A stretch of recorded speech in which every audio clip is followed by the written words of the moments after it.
What up, Screen Fiends? I'm GB, and you're tuned in to Headz TV, where we like to discuss all the wonderful things appearing on your movie and your TV screens. In this episode, I'm going to give my review of Fear the Walking Dead, Season 3, Episodes 9 and 10, titled Minotaur and the Diviner.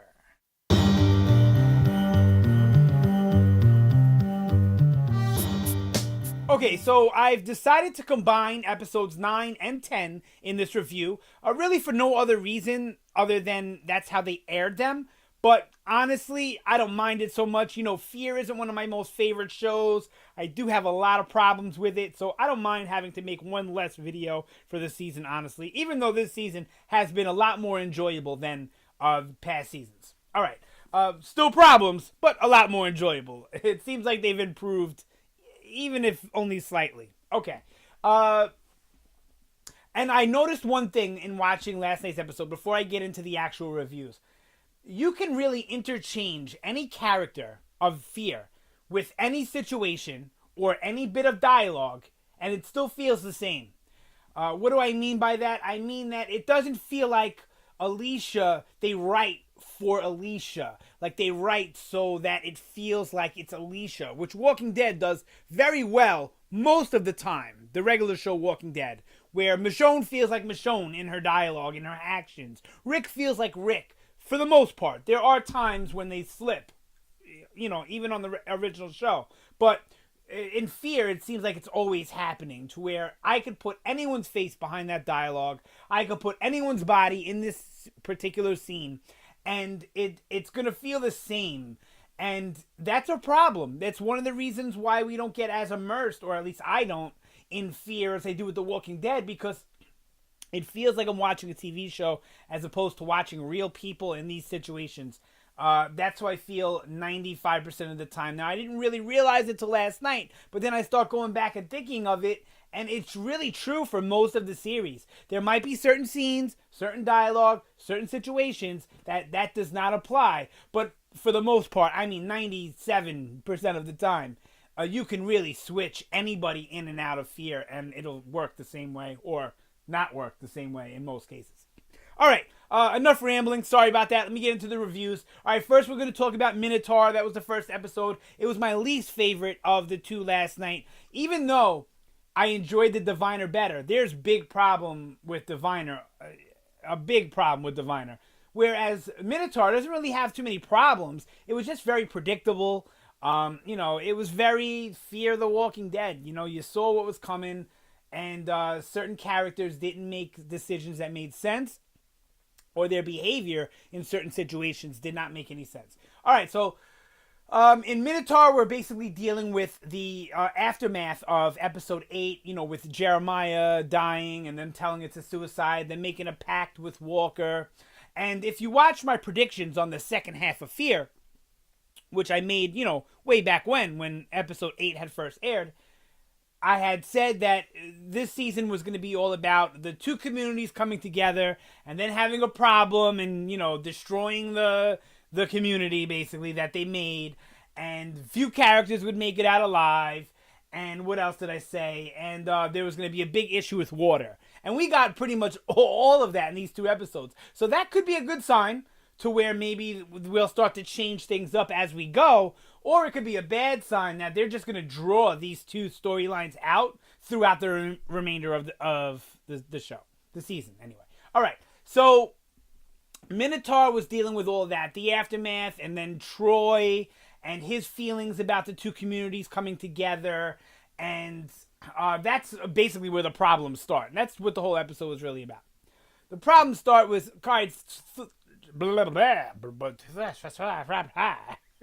Troy is a trained militia guy.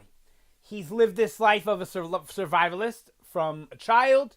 His father was a leader in it. His older brother was also in it. So you would think that he would be a smarter tactician than deciding to do what he did, go in the cabin and start shooting up the whole place, you know, by himself, instead of trying to organize something or take the smarter approach to it. Now, I understand that out of the two brothers, Troy is not the smart one. Troy is the thug between him and Jake. Jake is the smarter, more thoughtful one, where Troy is more impulsive and all of that. I get it. I totally get it. But we've seen him act with sort of tacticianary skills when he attacked the Native American camp. So why wouldn't he apply that here? I get it. He just lost his dad. He just found out that, it didn't go down. Well, I actually don't think he finds that out till later in the episode. He doesn't find that out till later in the episode that it wasn't really a suicide, whatever. But I think he suspected it all along. So we get all of that, and it just didn't make sense for the character of Troy to me to do it that way. But it's not totally unbelievable when you take it to the account of the trauma of losing his dad, feeling betrayed, feeling like things are being taken away from him. It's kind of like a lot of the people that voted for Donald Trump in the last election, where it was they felt like they wanted their America back, that America was being taken away from them, and they wanted it back. It's kind of that feeling, like echoes of that in there. That's probably done on purpose, but who knows. Fear does it. Even when they have smart and good ideas, their execution is usually the dumb way. So it's hard for me to believe that they're, alluding to real life in that smart of a fashion. But, like I said, there are smart ideas in there, so it's possible. There are people with brains behind this show, believe it or not. All right, so the other problem I had with this episode was in the way Nick was behaving in the cabin. I get it. He's trying to defuse the situation, whatever. But this is somebody who, this is what I mean by where you can kind of interchange a lot of his stuff with anybody, because we've seen little to no evolution from Nick through all of this. Just at the moment when we think that Nick is becoming more gangster, more tough, smarter, more built for this world, they take all of that away and they start over again, kind of, and it really doesn't make any sense for me. And that's how I felt with Nick's actions in this episode while he's in the cabin with Troy. I really feel like he was acting like maybe Nick from season 1, as opposed to how Nick should be behaving in season 3. I'm not saying he should have joined Troy. I'm not saying he should have just, took a gun and shot Troy in the face. What I'm saying is the way his attitude was towards it seemed like scared Nick from the beginning, as opposed to Nick that got a little tougher through experience and all of that. I don't know. Didn't feel right. Felt like you could have put any character there. Whatever. And, Madison, again, in this episode, is just, monotone, emotionless. I just hate the way Kim Dickens portrays this role all the time. I get it if she's got to be brooding and tough like that most of the time. But every now and then you got to break her down. Now, they did in the next episode, which I was happy with. But, too little too late. That's how I felt with that scene. All right. We'll talk about that in a second, though. So, yeah, that was really it with season 1. With the first episode, season 1, episode 9, they end up banishing Troy at the end. Then he does some stupid shit where he puts another knife through his hand and then kills the guy with it. I don't know. I guess they thought it was going to be gangster and different. Didn't come off that way to me. And you knew he was going to make his way back to the ranch. He makes his way back to the ranch, lets Nick out, talks to Nick, and then puts Nick back in there. I don't know. I didn't get that shit. Didn't make any sense to me. And then he runs off. I don't know. I thought there was some sort of plan, something that he was plotting with Nick, but I don't know, judging from the way that the rest of that episode went, then moving on to the following episode, that doesn't appear to be what happened. It didn't make sense. Like, so much about fear, that scene just didn't make sense to me. Yeah, alright, so that's it. And then alright, so then we move on to the Diviner. Let's move on to that, where we find out that there's a shortage of water, that they're running low. There's only about 6 weeks of water left or whatever, and they've taken on all these new people with Taka's group, the Native Americans and all that. So they have all this extra people to quench their thirst, right? People living there, and they have animals, livestock, whatever, and I'm sure there might be crops that they may need to water if there's not enough rain, So, some of this stuff is brought up throughout the episode. Now, I like this episode a lot because this is real to me. Shortage of water. At this time span where they're at, a month, maybe 2 months into the apocalypse, yeah, I get it. Water is going to start to become a problem now, especially in these types of communities where you have a bunch of people living together. I really wish that the water situation came up more in The Walking Dead. Even in the book, it's not a huge thread where it should be, because water is, the Earth's lifeblood. You know what I mean? We all need it. So it makes sense that water would be a big topic of problem and controversy in the world of The Walking Dead. So it's nice to see that. And it looks like that problem might last a little bit. This is a problem that I don't think should go away right away. This is a problem that I think should linger, at least for a bit, at least for the rest of the season. I think this is one problem. I wouldn't mind if we had to have them keep going out to get water and all that, but that doesn't look like what's going to happen. Judging by the end of the episode, it looks like it's going to be all about basically a war for the water, a battle for the water. There's the people that are begging Daniel for water. There's the people that live in the dam with Daniel. And then there's this group, and they all want water. And I don't see Daniel giving it up so easy. But the fact that his daughter, Ophelia, is with Madison, that bodes well for Madison and company with the water situation. But I could see it turning into a governor-type deal where it's a war, a battle for the dam.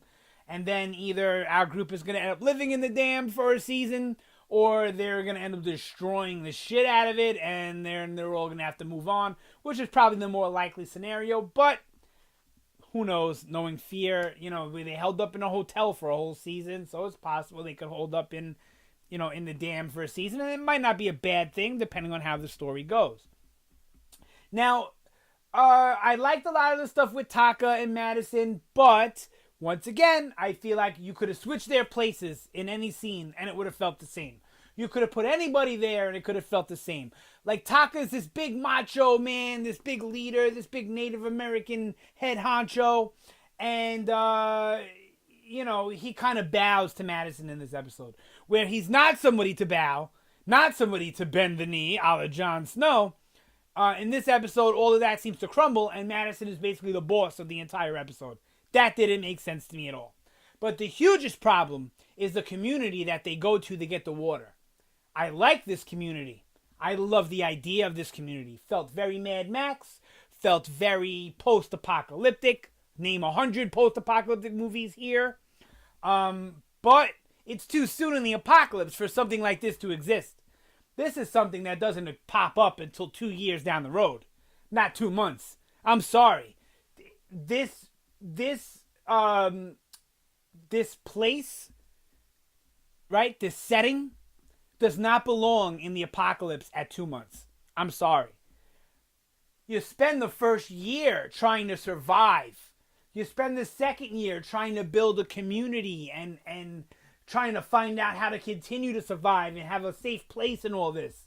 I'm not just saying that because that's how the show kind of went in a way. But that's just what I see real life being. You don't automatically diffuse to, now we start our own society and our own currency and all these rules. You don't do that this quickly. So I have a problem with that. Just like Fear so many times before it, I love the idea. I love some of the things that are there, that are in it. You know what I mean? But the execution, the timing, terrible. Why is Walking Dead more believable than Fear? Because The Walking Dead, even though people complain about this, not me, but other people, the majority of the show thus far was about people surviving any way they can in realistic type environments. They didn't throw us the Sanctuary in season 3, right? They threw us Woodbury, which was our group, but run by a crazy person. Do you understand what I'm saying? Too quick for something like this to exist. Have these rules, have all these different characters and all these different, this currency and the system. Too soon. That's like seeing the Sanctuary in season 2 or 3. It would have been too soon. Because I guarantee you, at that time in the storyline, the Sanctuary was not running the way it was in season 7. At that time in the story, I guarantee you, Negan and a bunch of people were still out surviving. They probably didn't even find the Sanctuary yet. That's my point. All right, I'll move on from that. I'm sorry. Whatever. All right, so we get really good stuff in the community, though. Our community, Broke Jaw Ranch, with the warring over the water and the battling over the water and the people stealing it and you're taking their side, and Alicia's like, we're all the same. What do you mean? There's no sides. I love that. It's very real world to me. It's what would happen. People segregate off into their own groups or are already segregated and then try and come together. And then you have the difference in culture, the fact that you don't trust outsiders, plus this is water. This is something that we all need. And before these people showed up, I had as much as I want, and now all of a sudden I'm rationed because they didn't know about the shortage. So I liked all of that. It was very real world, very good stuff. I liked the way they made Alicia and Nick handle it. Though Nick is very uneven in this episode. There's some times where he seems super weak, other times where he seems super strong, sometimes where he seems not so tough, other times where he seems like a real badass tough guy, like a Daryl. Like, it seems like this episode he was half Glenn and half Daryl. I didn't get that. But for the most part, I enjoyed it. All right. Hated the stuff in that little cell, the prison cell. Dude, they would have been so benefited to show Nick going a little crazy in there from the heat, show him not full sweaty and wet, and then, have him banging around in there, and then all of a sudden you fade out, fade back in, you show him soaking wet and drenched, and then you fade out, fade back in, you show him ripping off his clothes, almost in there naked. They didn't do any of that. They just had him sitting there like this, and it didn't make sense in contrast to what we saw with Troy and all that, and he pulled him out, and Madison gave him water, and then this other guy comes and gives him water, but he looks like he never had any water. It's just so all over the place. It doesn't make sense. I love the ideas. I really do, but fear is really starting to get under my skin with the lazy writing, the not caring about the audience whatsoever. I'm telling you right now, Fear the Walking Dead does not give a shit about the audience whatsoever. I'm really starting to get to the end of my ropes. I can't give up on it because it has the name The Walking Dead in it. If they just called the show Fear, I think I would have gave up after season 2. But because it has The Walking Dead and it's in the same world, I gotta stick to it, as silly and stupid as that sounds. And that's probably why they called it Fear the Walking Dead and not just Fear or something else that didn't have The Walking Dead in the title. Because they knew they weren't aiming for the same quality. They were just going for a quick cash grab. That's my opinion. I'm sticking to it. All right, this one was long enough. I'm sorry. I liked the second episode. The first one was okay. Look, it's not that I didn't like either one of these episodes, but they have the Fear the Walking Dead usual problems. So even if I like them a little bit, can I sit down and praise them? No. It's hard enough for me to talk about what happened in the episodes without going on a rant about what the show doesn't do right. Which this video is all over the place because this show is all over the place. So if you're complaining about this video being all over the place, blame the actual show because they did this to me. All right, I mean it this time. That's it for this one. Sound off down below. Let me know what you thought about Fear the Walking Dead Season 3, Episodes 9 and or 10. Or what you think about Season 3 or Fear the Walking Dead in general. Or if you just have any commentary on my video, definitely hit me up. Sound off down below. All that good stuff. Yeah, that's it for this one. Thank you so much for watching. Always appreciate it. You guys have a fantastic day, and I will see you next time.